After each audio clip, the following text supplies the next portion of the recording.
Hi hello నమస్తే welcome to Telugu Prabha. నేను మీ journalist Sivajyothi. Big Boss Telugu season 9లో వైల్డ్ కార్డ్ ఎంట్రీలు చాలా వైల్డ్గా జరిగింది. మొత్తం 6 కంటెస్టెంట్స్ హౌస్లోకి ఎంటర్ అయ్యారు. ఆదివారం జరిగిన స్పెషల్ ఎపిసోడ్లో Alexa చిటిపికిల్స్ fame Ramya Moksha, Tollywood young hero Srinivas Sai, Divvala Madhuri, serial actors Nikhil Nair, Ayesha Zeenat, Gaurav Gupta Bigg Boss హౌస్లోకి ఎంట్రీ ఇచ్చారు. ఇక కొత్త కంటెస్టెంట్స్తో బిగ్ బాస్ హౌస్ నిజంగానే రణరంగంగా మారింది. సోమవారం ఎపిసోడ్లో ఈ లొల్లి అంతా కనిపించింది.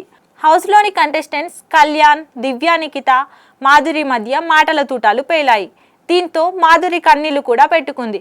మరోవైపు మాధురికి సపోర్ట్గా బయటి నుంచి తన వంతు ప్రమోషన్స్ చేస్తూనే ఉన్నాడు దువ్వాడ శ్రీనివాస్. వరుసగా వీడియోలు రిలీజ్ చేస్తూ హంగామా చేస్తున్నారు. అందులో భాగంగానే ఒక ఛానల్కు ఇంటర్వ్యూ కూడా ఇచ్చారు. ఈ సందర్భంగా మాధురితో రిలేషన్షిప్, బిగ్ బాస్ ఆఫర్ తదితర విషయాలపై ఓపెన్గా మాట్లాడారు.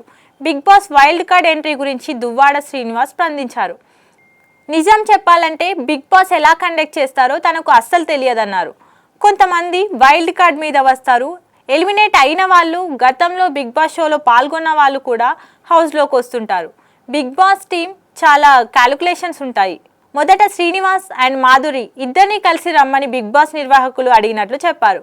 కానీ బయట తనకు చాలా బిజినెస్లు ఉండడంతో కుదరలేదని, అందుకే తను వెళ్లకుండా మాధురిని పంపించినట్లు చెప్పారు. తను ఇప్పటికే జీవితంలో అన్నీ చూసేశానని, ప్రత్యేకంగా హౌస్కు వెళ్ళనక్కర్లేదన్నాడు. కానీ మాధురికి ఈ అనుభవం రావాలి. ఒక మహిళగా ఆమె మరింత ముందుకెళ్ళాలి. అందుకని ఆమెను పంపించాను. బిగ్ బాస్ టీం ఇంకోసారి పిలిస్తే అప్పుడు చూస్తానని చెప్పుకొచ్చారు దువ్వాడ. అంటే ఇప్పుడు కుదరలేదు, ఫ్యూచర్లో బిగ్ బాస్ వెళ్లేందుకు రెడీగానే ఉన్నట్లు దువ్వాడ చెప్పుకురావడం గమనార్హం. ఇంకా ఇలాంటి ఇంట్రెస్టింగ్ బిగ్ బాస్ అప్డేట్స్ కోసం చూస్తూనే ఉండండి తెలుగు ప్రభ.